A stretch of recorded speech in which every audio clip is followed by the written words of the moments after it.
If you make me mad, I'm going to burn your eyes. Hi, welcome. My name is Angelina, certified annoying second gen stan and holder of a K-pop PhD. So sit down and just absorb the knowledge. So I was just casually driving along a snowy road while listening to After School Shampoo, and I thought to myself, wouldn't it have been so fun to have reviewed this back then?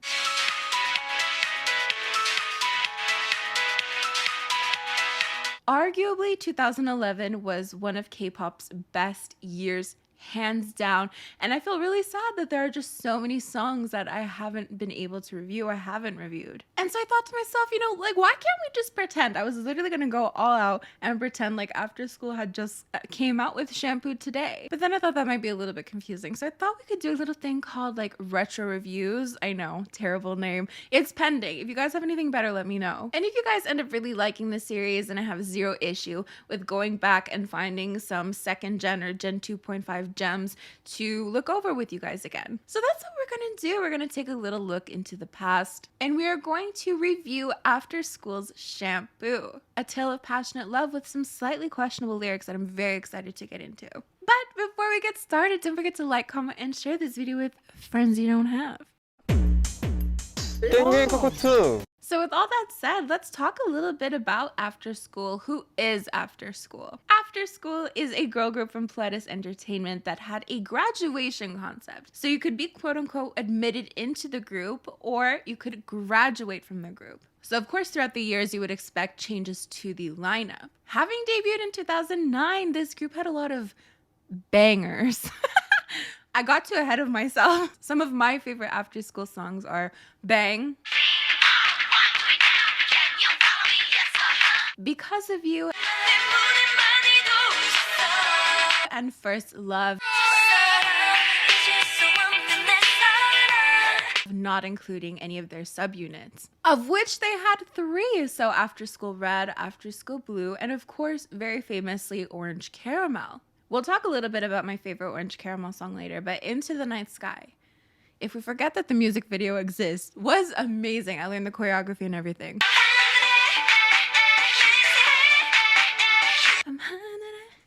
Oh shit. Messed up all the fucking wires everywhere. Before we get into the actual review of the song, we need to paint a little bit of a picture. So again, we're in 2011, and before After School released this lead single for their debut album titled Virgin, which yes, at the time, I think a lot of people made fun of. What a creepy name for a debut album. Thinking back, like my phone provider is named Virgin, so like I never thought anything of it, but like thinking now, I'm like,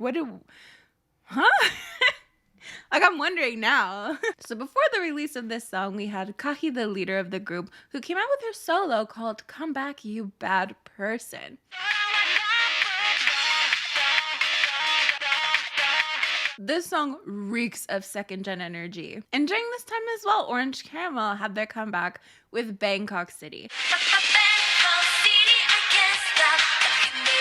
It was my personal favorite Orange Caramel song. It just, again, reeks of second gen energy. Not only that, but this comeback would mark the first with their newest member, their newest admission into After School, Eyoung. So I'm sure with all of that, with Kahi solo, with Orange Caramel in Bangkok City, and adding a new member, Eyoung, that there was a lot of hype for this, but I don't remember. I was probably fucked up. When things came out, I would just watch it. I never anticipated anything in my second gen life. 4th gen stans are on another level, I swear to God. Literally my alt group 21.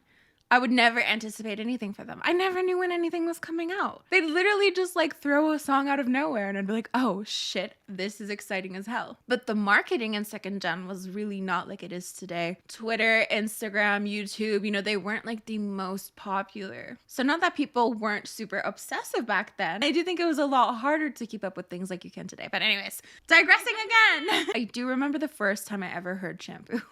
And actually just seeing like the thumbnail and the title, I was like, what the fuck? What kind of song is Shampoo going to be about? Washing hair? I do know that was a joke that was overdone back then.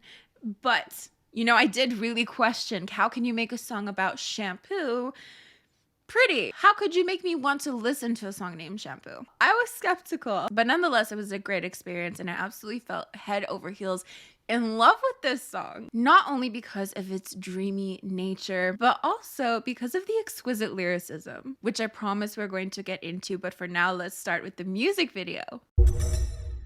We start off with member Reina being kind of like this new kid in class, right? We see her walking up to the stage with all of the other members' pictures front and center, right? So we see there's this yearning to be up there as well. From there, we move to a very dreamy compilation of all the members getting ready to start their training. We have glitter shorts, lots of eyeliner, the whole second gen shebang.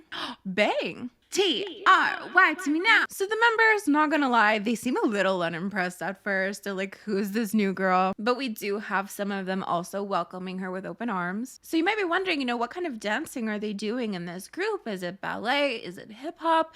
No, my friends, it is none other than tap dancing, which I think was a pretty unique concept. So when it is time for Reina to go up front and show everyone what she's got, we see kind of flashbacks or maybe flash forwards to a blonde version of her intertwined within these scenes. Now, I'm no expert in tap dancing. I don't know if her performance was stellar or absolutely horrid. And I don't know if people are surprised because she's so good or absolutely horrified at how terrible she is. But I assure you, I'm not the only one who was confused at this music video. But let's move on. I do want to point out the fact that we do have face shots, right? They're very blurry, but we do have face shots. So if you're a 4th gen stan, you might not feel too out of place because there is a storyline to this music video. I know it's probably shocking to you, so I just wanted to point out something familiar before, it just gets a little too overwhelming. Now, though our storyline is a little bit confusing, there are some, K-drama tropes that we find in here because, she falls on her ass in front of none other than the male lead. I can name 5 K-dramas off the top of my head that have this happen. Someone sprains their ankle magically because they happen to be wearing heels and they've never worn heels before. Or they just simply fall, but the male lead is there to magically save them. So of course, Reina falls dramatically as she's doing her tap dancing. But of course, the handsome teacher guy comes over to her and guides her. And this kind of leads me to believe that maybe her tap dancing at the beginning was kind of shit because he needs to guide her, right? And they develop what seems to be a little bit of a romance. Like that's kind of what it's hinting at. I mean, they're even walking through some cherry blossoms. How cute. But a few scenes later, she comes back with blonde hair, which is definitely in line with those flashback scenes or flash forward scenes we saw while she was showing everyone her little dance. That sounded so condescending. I didn't mean to say it like that.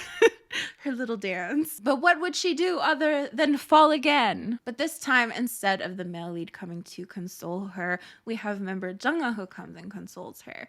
Which there's something going on with Jungha as well because she kind of gives a head nod to the teacher guy. What does that head nod mean?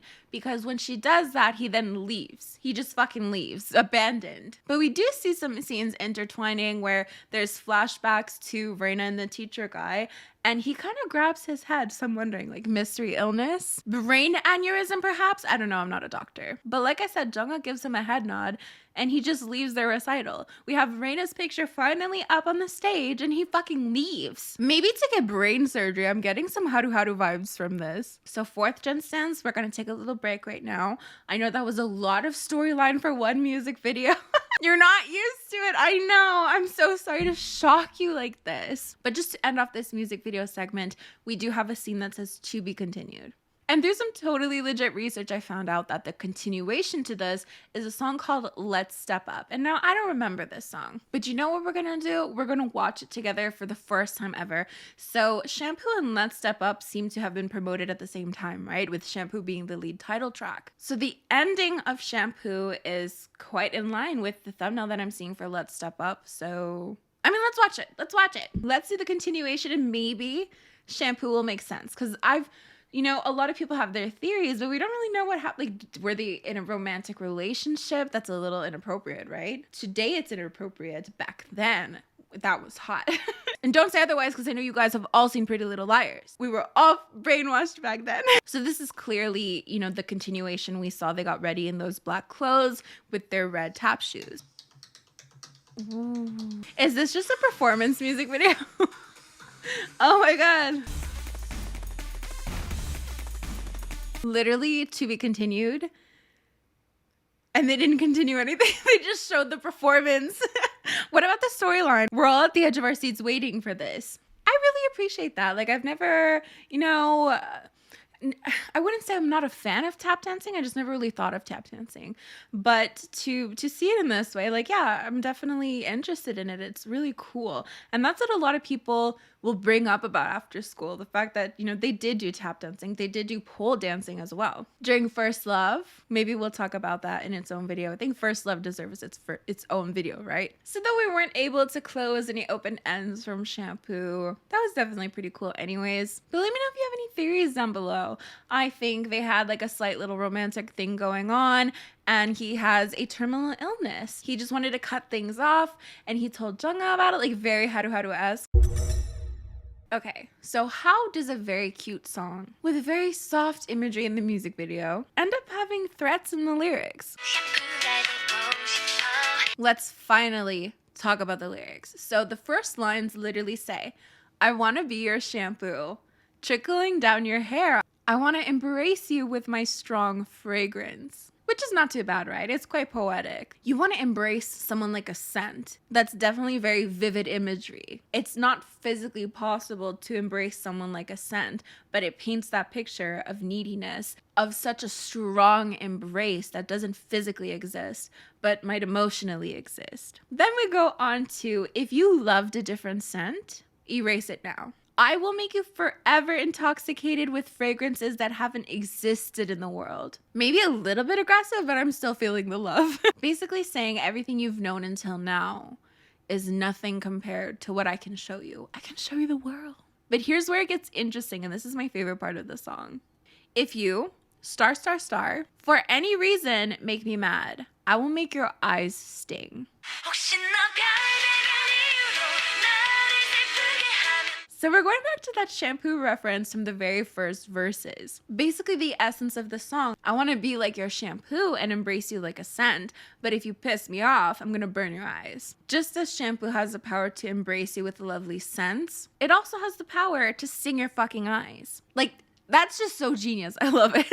But if you, for any reason, make me happy, I will wrap your entire body with white foam so even the mirrors can't see you. I will cover you so no one can have you. You won't get rid of my scent. Again, very vivid imagery. I don't know about you, but I'm still not really seeing any red flags, but let's continue. But for real, I do genuinely love the lyrics, and I'll explain why. It's because they're really not what you would expect from a song like this. But they paint a very obvious picture of love, infatuation, through something that's not like super aesthetically pleasing or something that doesn't sound the most romantic, Shampoo. But they use it to talk about embraces, about scents, threats to an extent.